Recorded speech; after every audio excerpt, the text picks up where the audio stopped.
Hi, everybody. Welcome to my YouTube channel, Politics with Sherry Jacobus. If you're a subscriber, thank you. And if you're not, I hope you'll hit that button and help me out. So we like to connect dots a lot in this space. And I love all your comments when you guys help out because there are no coincidences in the Trump administration. They are criminals. They are thugs. They are racist. They are sexist. And I'd like to talk about the sexism right now and their war on women. So Jim Laporta of CBS News, he's a good source to follow on Twitter.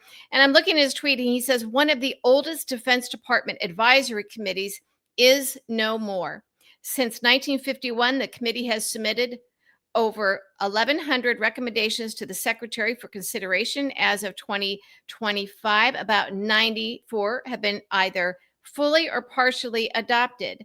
So basically, Secretary Hegseth has decided to terminate, yes, terminate the Defense Advisory Committee on Women in the Services. Okay. They are focused on advancing basically we know that Pete Hegseth doesn't like women. We know Donald Trump doesn't like women. We know that the far right MAGA nutcases are very anti-women. They don't want us in the military. And by the way, I think a lot of this has to do with the fact that this recruiting effort that they're starting, they're using Charlie Kirk's death. They're exploiting Charlie Kirk's death and using it as a recruiting tool for the military. That's what Hegseth is doing for Trump. They want these young MAGA men who are loyal to Trump instead of to the United States. Now, I'm guessing just from what I've seen. Now, we know there are a lot of nutcase MAGA women out there, but I think it's probably these young white nationalist MAGA men who are loyal to Trump and who followed Charlie Kirk, who they're trying to attract. And women really don't fit into that category. Now, here's the thing. Women are very valuable to the military, and anybody that thinks that it's necessary that you be big and huge and strong. Look, there are different jobs, and some of the most valuable jobs in the modern military have to do with engineering and precision and people who are behind the controls. Okay. It doesn't necessarily mean you're running in fields, with cannons and things like that. So there is absolutely zero reason to try and exclude women from the military. Now we know that the far right wing thinks that women shouldn't be in the military because they're too susceptible to rape. Yes, women get raped in the military. So I guess that's a way to keep women who serve in the military from getting raped, is just not let them be in the military. I think it's necessary that we have women in the military. I think sometimes women are the saner minds in the military. And particularly now that we see these MAGA efforts to exclude women. Okay. For example, we know that Charlie Kirk did say that he thinks women should get their MRS degree. They need to be subservient to their men. They need to be home, raising their children, that sort of thing. All of these things are connected. Project 2025, the same thing. And, they want class warfare. That's why they are saying things like, we need to have plumbers and electricians. Not everybody needs to go to college. Well, I don't think we have a shortage of plumbers and technicians. So it's a really stupid point to make. If someone wants to go to college, they should be able to find a way to do so. So all of this is about suppressing people. It's about suppressing people. And it's particularly about suppressing women. Charlie Kirk also said that birth control makes women crazy and makes them become Democrats. Okay, we are just quoting the man, all right? And I'm not going to go along with this thing where, look, let the family grieve in private, blah, blah, blah. They just had a very, very public rally exploiting his death, a so-called memorial, where they were selling merch and had hot dogs and sodas and nachos that were being sold as snacks in the lobby. So we know what's going on here. And within days after his murder, there were fundraising texts going out to people in the name of his widow, from her. So I think pretending that there's some sort of grief decorum here has to go out the window. They are exploiting him, and then they're saying that his sayings and his words are being taken out of context. They're not. They're not. That sounds too much like the defense of Trump. We see him saying these things. We see him on video. We hear him. We know he said it, and they say it's taken out of context. Nope. There's no context that's okay with half the stuff that Trump has said. And frankly, the same as Charlie Kirk. And these things that are in Project 2025. The reason that Trump denied he knew anything about Project 2025, which of course he knew everything about it. He's made the architects of this, put them in his cabinet and in key positions within his administration. They know that these are abhorrent things. They know it is harmful to women. Okay? That's why they are so secretive about it. That's why they are so secretive about it. They want to blindside you with this stuff. Now, notice MAGA, the MAGA women in positions of power, they do not practice what they preach. The women on Fox that have careers, come on. You can't preach to other people that you shouldn't have careers and you need to get your MRS degree and not go to college, and then you yourself aren't doing it. That makes it sound like the women of Fox News are just elites, and these new MAGA rules are for other people. But right now, we've got Pete Hegseth shutting down a key committee within DOD, Department of Defense, regarding women, something that has studied and made recommendations for decades, 94% of which were either partially or fully implemented. So clearly, it's a good committee to have. The answer now is to shut down the committee. They want to make it harder for women to serve in the military.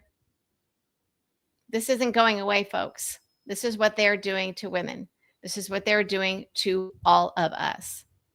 We even have Trump acknowledging he knows that AOC is very popular and powerful, and she's growing in influence. And she's not a podcaster. She is a member of Congress with a solid education, a background, and accomplishments before she got into Congress, even though she got into Congress at a relatively young age. Okay. So Trump said she has a lot of spunk. Okay. That is a woman. That is what Lou Grant said about Mary Richards in the 70s when the women's movement was just getting geared up. That is not something that you would say about any man. Trump would never say that some man had spunk. That is dismissive. It is sexist. AOC doesn't have spunk. What she has is power. What she has is courage. What she has is influence. What she has is the gift of communication and being able to explain things well. She's also a very hard worker. And we've seen this in other instances where, the media or the party leadership has backbenchers. You're new in Congress, you're going to be a backbencher. So what do? There are some powerful women that gain their power and influence in Congress by being good at their jobs. And you mostly see this in their committee work. That's how AOC became known as somebody who was good at this. Okay? She's pretty much off the cuff most of the time, too. Another one is Congresswoman Jasmine Crockett. These are not people to the manner born. They didn't come in with some, big family name. They came in on their own merit. Crockett spent decades as an attorney in court, a defense attorney. Okay? She knows her stuff. That courtroom presence of hers and that brain and her ability to explain things in ways that people can understand and care about comes from years of training.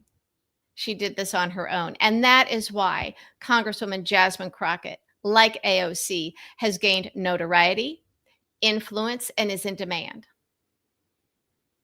She knows her stuff. She works hard at it. Now, I worked on Capitol Hill for a lot of years, and I can tell you unequivocally that there are a lot of these old guys, and it might be women too, but a lot of these old guys just phone it in. They like the lifestyle of being a member of Congress. But, their staff winds them up in the morning and pushes them out the door, gives them their statements to read at committee hearings or the questions to ask. They do the minimum. Maybe they're in safe seats. This is on both sides, Republican and Democrat. So maybe AOC, Jasmine Crockett, or an example, there's others, obviously, in Congress, a lot of women. that know that women have to be twice as good, have to work twice as hard, and be twice as good as a man in order to be considered half as good. That was a saying I saw at Cheryl's Bakery on Capitol Hill a million years ago. I don't know who originated it, but maybe that's why when they get their chance and they're in their committee hearings where they can really show what they can do, and because this is their committee work. Committee work is usually something off to the side. People might see votes on the House floor, they hear about the big stuff.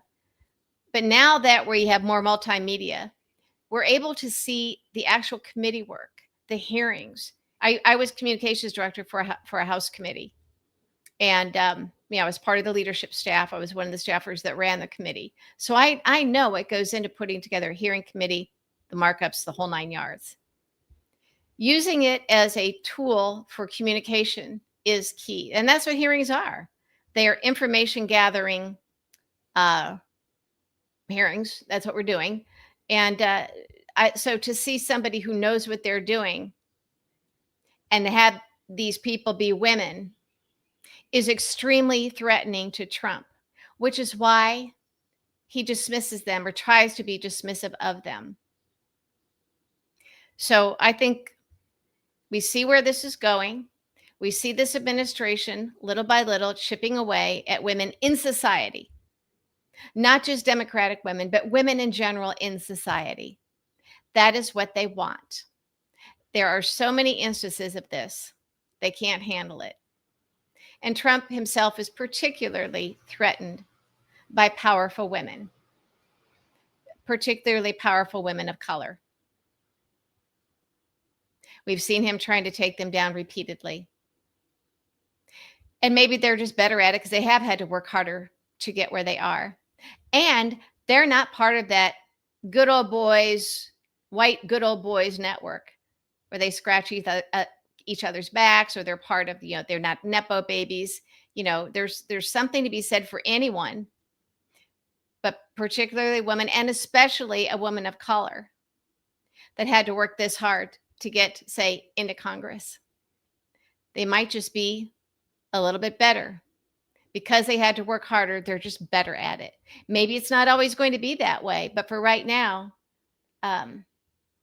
they are. And so it's no secret. It's no surprise that Trump and Hegseth want to give women in the military a little bit of a rougher time. They don't want them there. Little by little, they're going to chip away at having women in any positions of power or authority. And if you're a woman in the military, you are powerful. They don't like that.